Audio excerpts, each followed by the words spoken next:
Olá, eu desejo que a graça e a paz do Senhor Jesus Cristo estejam com todos que acompanham esta mensagem. Eu convido a fazermos uma leitura bíblica para nos iluminar, para nos orientar neste domingo, e a leitura que se encontra no Evangelho segundo Marcos, capítulo 10, versículos 35 até 45, onde lemos: Então se aproximaram dele Tiago e João, filhos de Zebedeu, dizendo-lhe: Mestre, queremos que nos concedas o que te vamos pedir. E ele lhes perguntou: Que quereis que eu vos faça? Responderam-lhe: Permite-nos que na tua glória nos assentemos um à tua direita e outro à tua esquerda. Mas Jesus lhes disse: Não sabeis o que pedis. Podeis vós beber o cálice que eu bebo, ou receber o batismo com o que eu sou batizado? Disseram-lhe: Podemos. Tornou-lhes Jesus: Bebereis o cálice que eu bebo e recebereis o batismo com que eu sou batizado. Quanto, porém, ao assentar-se à minha direita ou à minha esquerda, não me compete concedê-lo, porque é para aqueles a quem está preparado. Ouvindo isto, indignaram-se os 10 contra Tiago e João. Mas Jesus, chamando-os para junto de si, disse-lhes: Sabeis que os que são considerados governadores dos povos têm-nos sob seu domínio, e sobre eles os seus maiorais exercem autoridade. Mas entre vós não é assim. Pelo contrário, quem quiser tornar-se grande entre vós, será esse que vos sirva. E quem quiser ser o primeiro entre vós, será servo de todos. Pois o próprio Filho do Homem não veio para ser servido, mas para servir e dar a sua vida em resgate por muitos. Lâmpada para os nossos pés e luz para o nosso caminho é a palavra do Senhor. Amém. Quando nós somos jovens, adolescentes, tem uma desculpa que a gente costuma dar para os nossos pais quando a gente quer fazer algo que eles não gostam. A gente costuma dizer assim: mas todo mundo faz. Todo mundo é assim, todo mundo age dessa maneira, então eu também quero. E aí, normalmente as nossas mães têm uma resposta que é clássica. Talvez você já tenha ouvido, talvez você vai lembrar de ter ouvido essa resposta da sua mãe na sua infância, na sua juventude. É uma resposta que diz assim: você não é todo mundo. Já ouviram isso? A gente sempre vem com aquela desculpa de todo mundo faz, todo mundo está fazendo, e a mãe então vem com aquela frase: você não é todo mundo. Nós, seres humanos, somos seres sociais, então o nosso comportamento, ele tende a ser influenciado pelos valores, pelas atitudes do contexto ao nosso redor, das pessoas do nosso convívio. E, de certa forma, essa frase de mãe, que diz, você não é todo mundo, ela faz bastante sentido, porque as nossas atitudes, o nosso comportamento e o nosso pensamento, ele não deveria se basear naquilo que todo mundo está fazendo, mas sim nos valores mais profundos em que nós acreditamos, nos valores que nós temos. Jesus Cristo, aqui nesse texto do Evangelho que acabamos de ler, ele diz uma frase muito parecida aos seus discípulos. Ele diz o seguinte: entre vós não é assim. Ou seja, entre vocês não pode ser dessa maneira. É como se Jesus estivesse falando com os seus discípulos: olha, todo mundo faz, todo mundo age dessa maneira, mas vocês não são todo mundo. É isso que Jesus Cristo está dizendo aos seus discípulos e é o que ele diz a cada um de nós hoje que se considera discípulo, seguidor de Jesus Cristo. Você não é todo mundo. Todo mundo faz, todo mundo está fazendo dessa forma, não é desculpa para o discípulo de Cristo agir dessa maneira. Os discípulos Tiago e João fizeram um pedido a Jesus Cristo. Eles pediram para que quando Jesus estivesse assentado em seu trono, na glória, cada um deles estivesse ao seu lado, à sua direita e à sua esquerda. Foi isso que Tiago e João pediram. Jesus, então, responde a eles dizendo: vocês não sabem o que estão pedindo. E pergunta: por acaso vocês podem beber o cálice que eu bebo, ou receber o batismo com o qual eu sou batizado? E na ingenuidade, então, Tiago e João respondem: podemos? Sim, nós podemos. E Jesus, então, novamente responde: vocês vão receber esse cálice e esse batismo, mas assentar-se à minha direita e à minha esquerda não compete a mim conceder, mas é para aqueles a quem está reservado. O que era o cálice de que Jesus Cristo falava, o cálice, o batismo? Jesus estava se referindo ao julgamento divino, o julgamento pelos pecados. Jesus Cristo recebeu o julgamento, ele recebeu a condenação pelos pecados, embora ele fosse inocente, mas ele recebeu o julgamento em nosso lugar. Tiago e João, de certa forma, também bebem desse cálice, assim como todos nós, porque eles, participantes do sofrimento de Cristo, então, eles são substituídos, assim como nós somos substituídos no julgamento por Jesus Cristo. Em Cristo, na cruz, todos nós já estamos julgados. Somente dessa forma que nós participamos do cálice, e não diretamente como Jesus Cristo participou. Mas então Jesus Cristo chama, o texto bíblico diz que Jesus chama os seus discípulos para junto de si. E é interessante que todas as vezes que aparece essa expressão, que ele chamou os seus discípulos para junto de si, ali ele tinha uma mensagem, uma lição muito importante. Aqui ele vai dar uma espécie de uma bronca, por assim dizer. E Jesus assim diz aos seus discípulos: sabeis que os que são considerados governadores dos povos têm-nos sob o seu domínio, e sobre eles os seus maiorais exercem autoridade. Mas entre vós não é assim. Pelo contrário, quem quiser tornar-se grande entre vós, será esse que vos sirva. E quem quiser ser o primeiro entre vós, será servo de todos. Aqui tem um recado, tem uma mensagem muito importante para todos nós cristãos, para todos nós, igreja. Se nós somos batizados, se nós pertencemos a Cristo, então nós não somos todo mundo. Assim como as mães costumam advertir os seus filhos, aqui Jesus Cristo está advertindo: vocês não são todo mundo. No mundo, aí fora, quem tem amizade com os poderosos, essas pessoas têm vantagem. Essas pessoas compartilham do poder. Assim, imagine que dois jovens cometeram o mesmo crime. Suponha que dois jovens cometeram o mesmíssimo crime. Um deles é filho de uma grande autoridade, de um desembargador, talvez. O outro é filho de um desempregado. Você acredita que no Brasil em que nós vivemos, esses dois jovens que cometeram o mesmo crime vão ser tratados da mesma forma? Será que o filho do desembargador vai ser tratado da mesma maneira com que o jovem filho de um desempregado? Eu, sinceramente e infelizmente, posso dizer que não acredito nisso. Porque no nosso mundo é assim. Quem tem amizade, quem tem relação com os poderosos, sempre sai lá na frente. Sempre vai ser servido, sempre vai ter a preferência. E é assim com tudo no nosso mundo. Os discípulos estavam com essa mesma ideia na cabeça. Nós somos amigos próximos de Jesus Cristo. Quando ele se tornar o rei na sua glória, sentado no seu trono, então nós queremos estar lá, compartilhando do seu poder, compartilhando da sua influência, da sua autoridade, sentados à sua direita e à sua esquerda. Mas então Jesus Cristo vai mandar para eles qual que é a real, o que é o verdadeiro. No reino de Deus, as coisas são diferentes. Entre vocês não é assim. Vocês não são todo mundo. Então Jesus Cristo ensina: quem quiser ser grande, seja este o que vos sirva. E quem quiser ser o maior, seja servo de todos. E prestemos muita atenção nesta palavrinha aqui.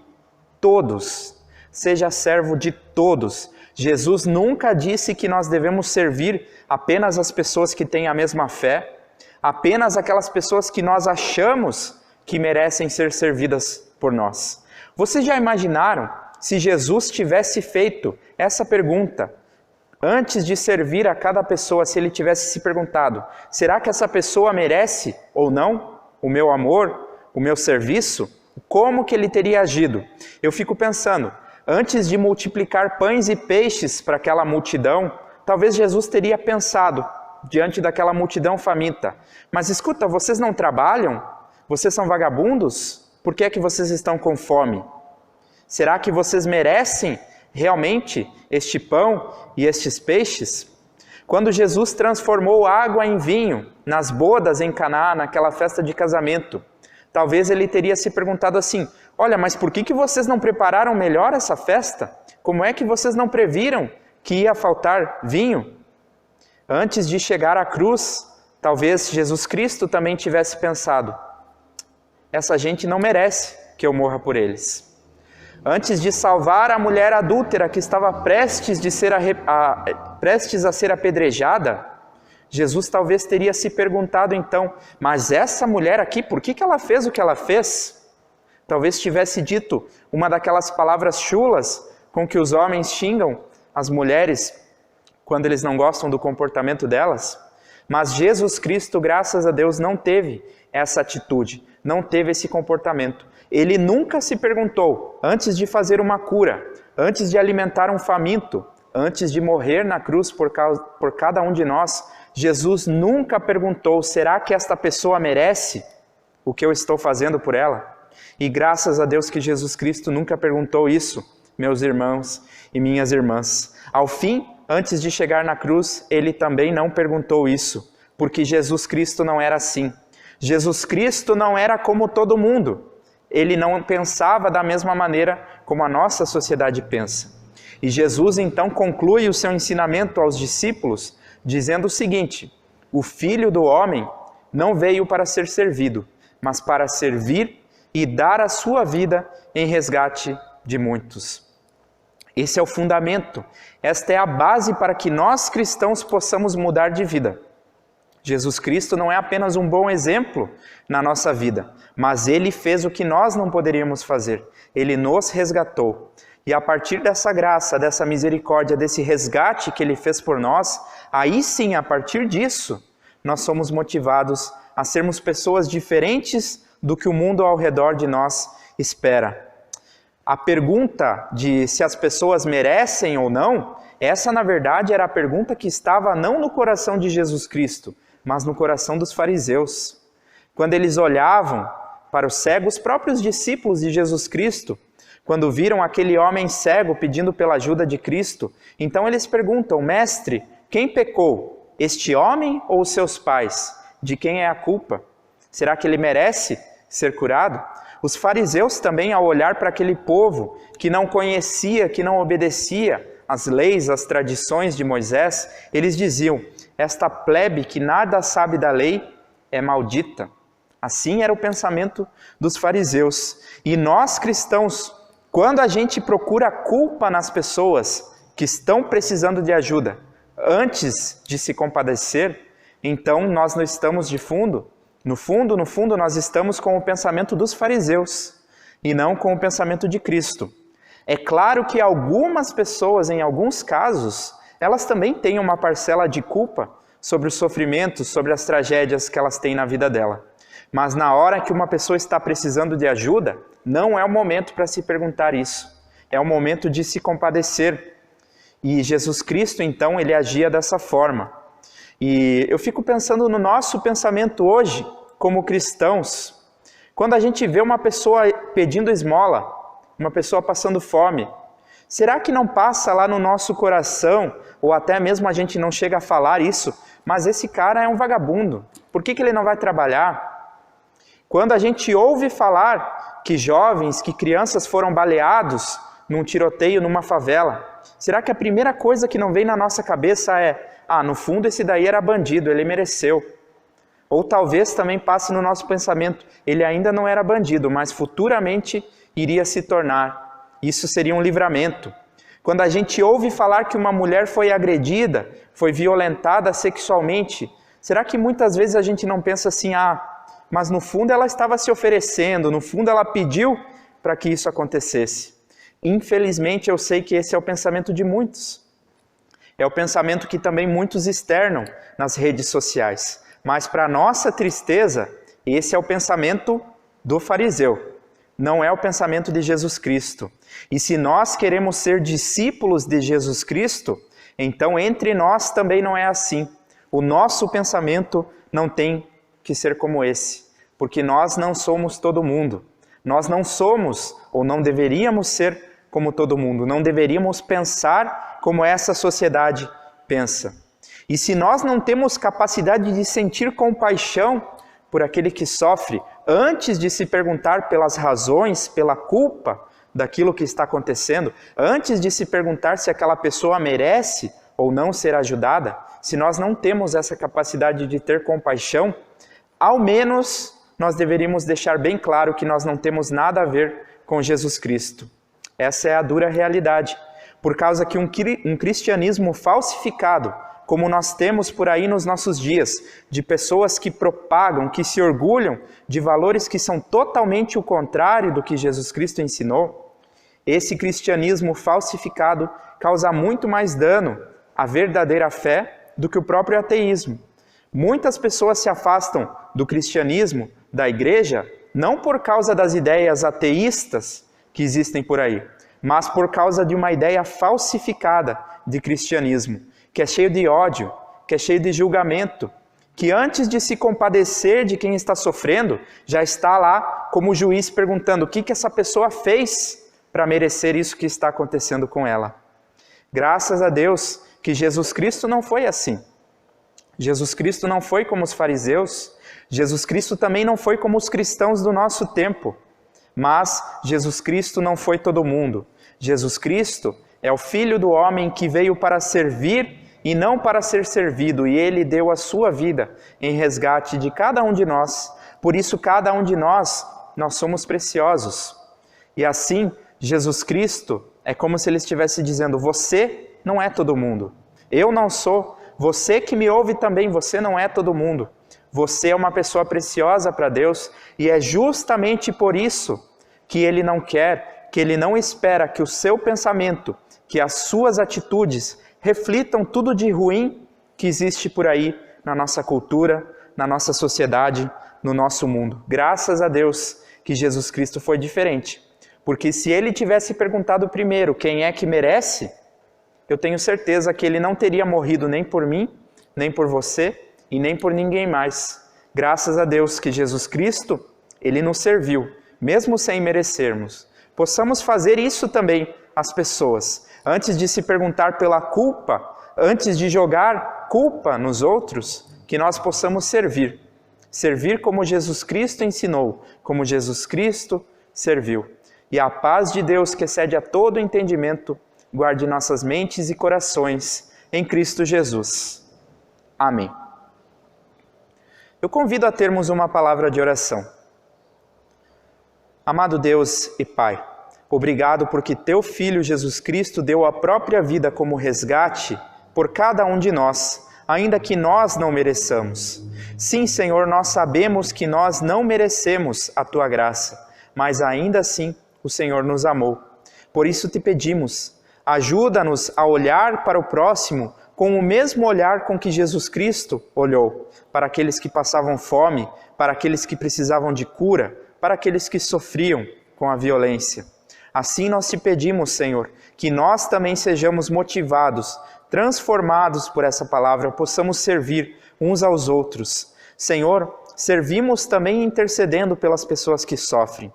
Cuida daqueles que estão doentes, daqueles que estão enfermos, daqueles que estão enlutados, entristecidos, deprimidos. Senhor, isso nós te pedimos. Olha por nossa comunidade, por nossa igreja, por cada uma de nós. Por Teu Filho Jesus Cristo, nosso Senhor e Salvador. Amém. Querido irmão, querida irmã, que o Senhor Deus Todo-Poderoso te abençoe e te guarde. Que o Senhor faça resplandecer o seu rosto sobre ti e tenha misericórdia de ti. O Senhor sobre ti levante o seu rosto e te dê a sua paz. Assim te abençoe Deus Pai, Filho e Espírito Santo. Amém.